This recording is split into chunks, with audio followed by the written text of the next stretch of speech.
solamente para escuchar después a los demás colegas, pero cerrar diciendo lo siguiente: cuando Andrés me formuló la invitación a participar en este evento de hoy, bueno, yo llamé a varios colegas porque, bueno, gente de Nueva Prensa, Primicia, Correo del Caroní, también hacemos vida en la Escuela de Comunicación Social, y bueno, un poco las dos, yo le preguntaba, la pregunta era, ¿cómo valoras tú la cobertura, verdad? ¿O qué ha podido cambiar la cobertura periodística antes y durante el periodo de cuarentena? Y hay dos cosas que aparecen en las respuestas de ellos y que me lo hicieron llegar incluso para compartirlas. En primer lugar, el acceso a la fuente. Se ha hecho más difícil acceder a las fuentes hoy día. Incluso fuentes que podían antes del gobierno darte alguna información, hoy ellos mismos se sienten como muy supervisados, muy perseguidos, muy como supervisados por entes superiores, y por supuesto han cerrado un poco allí la ventana para decirnos algo al respecto. Y el segundo lugar, es decir, el acceso a la fuente, principal dificultad, y el segundo, el tema de la gasolina, que ha complicado y restringido de manera muy severa, de verdad, la situación del ejercicio periodístico en Guayana.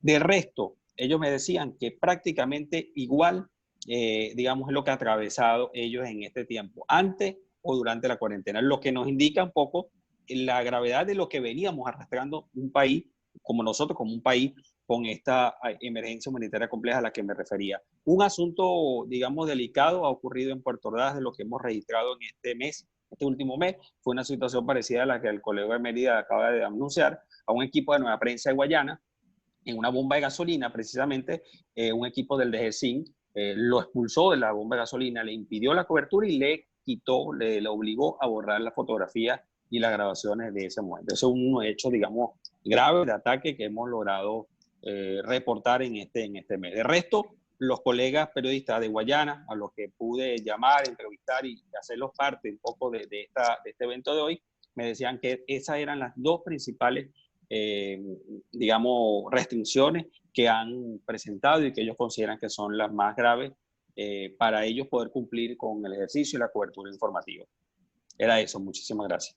Con respecto a esa resistencia de las fuentes o a que nos forcen a revelar la fuente, en Lara, si bien no nos obligan a que digamos quién es nuestra fuente, si somos monitoreados, hay fuentes que consultamos con mucha frecuencia, distintos periodistas y han tenido más temor para declarar, en ocasiones prefieren reservar su identidad por temor a persecución, y sabemos que somos monitoreados por las autoridades. Un ejemplo personal: recientemente publiqué un tuit de una nota para el medio para el cual trabajo, que no redactamos desde la corresponsalía de Lara, sino desde otro estado, pero hacía alusión al envío de combustible del Palito a Lara, y de inmediato me escribieron de la Dirección de Comunicaciones de la Gobernación para preguntarme de dónde obtuve esa información. Ellos no habían abierto la nota para ver cuál era la fuente, que en la nota lo mencionaba claramente, y fue algo bastante preocupante porque ni siquiera habían abierto la nota y ya insinuaban que habíamos tomado declaraciones de la gobernadora que nunca emitió. Argelia, saludos desde Maracaibo. Justamente les escucho a todos, a Oscar, a Liz, a Elvis, a Lirio, y me siento como en una especie de espejo, ¿no? Creo que compartimos en Zulia lo que viven los demás colegas, sobre todo en el interior del país, particularmente el tema de la gasolina, la electricidad. Les cuento o comienzo mi exposición con una anécdota. Yo, por todas las limitaciones que el Zulia históricamente ha tenido a propósito de la electricidad, tenemos racionamiento eléctrico desde agosto de 2017, ya estamos a punto de cumplir 3 años continuos de racionamiento. Son racionamientos o cortes que van desde las 3 hasta las 12, 13 horas por día. Ayer, bueno, a mí me tocó 12 horas y media de ausencia del servicio. Entonces esto representa, por supuesto, un reto fáctico para el periodista en el estado Zulia. Por ejemplo, me he visto en la obligación de tener disponibles 4 contratos con diferentes empresas de servicio de Internet, bien sea hotspot, bien sea punto a punto, el método tradicional. Y esto ayer, por ejemplo, falló dramáticamente.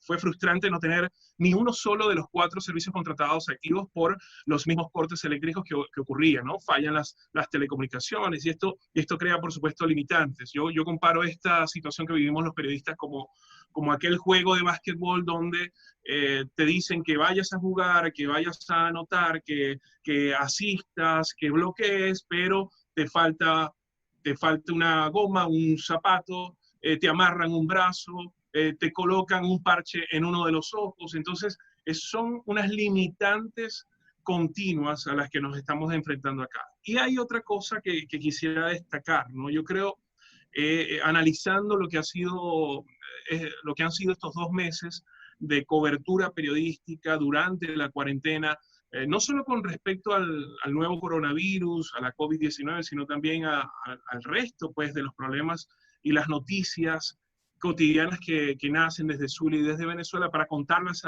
no solo a Venezuela, sino también un poco más allá de nuestras fronteras. He notado una especie de estrategia de parte del oficialismo.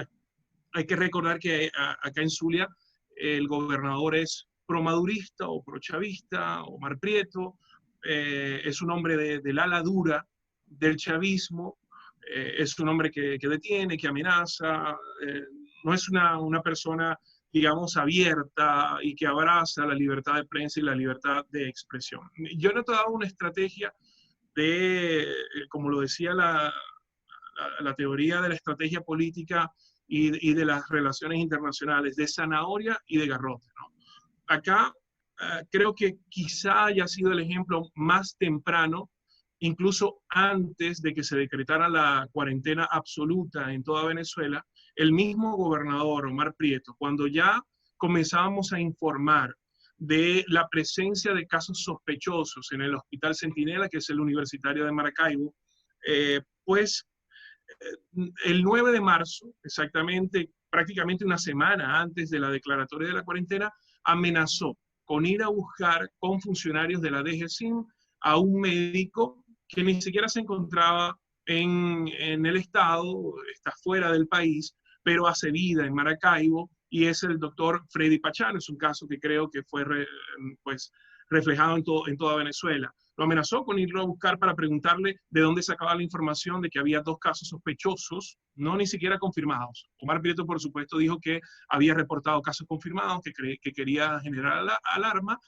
pero él reportaba que había casos sospechosos. Entonces, bueno, él desde donde se encontraba explicaba, es un hombre que es el director de los estudios de posgrado de la Facultad de Medicina de la Universidad Centenaria del Zulia. Entonces, un hombre que además se encarga de distribuir a los médicos residentes en todos los hospitales del estado Zulia. No estamos hablando de alguien digamos, de mediano o de bajo perfil. Entonces, ese caso, el 9 de marzo, creo que sentó un evidente antecedente y una evidente advertencia, no solo a los médicos, sino también a quienes quisieran apostar por la libre expresión en Venezuela con respecto al coronavirus desde el estado Zulia. Entonces, ha habido como una especie y ese ha sido el garrote, evidentemente, ¿no? La advertencia. Y la zanahoria es el tema, o viene vinculado al tema de la gasolina.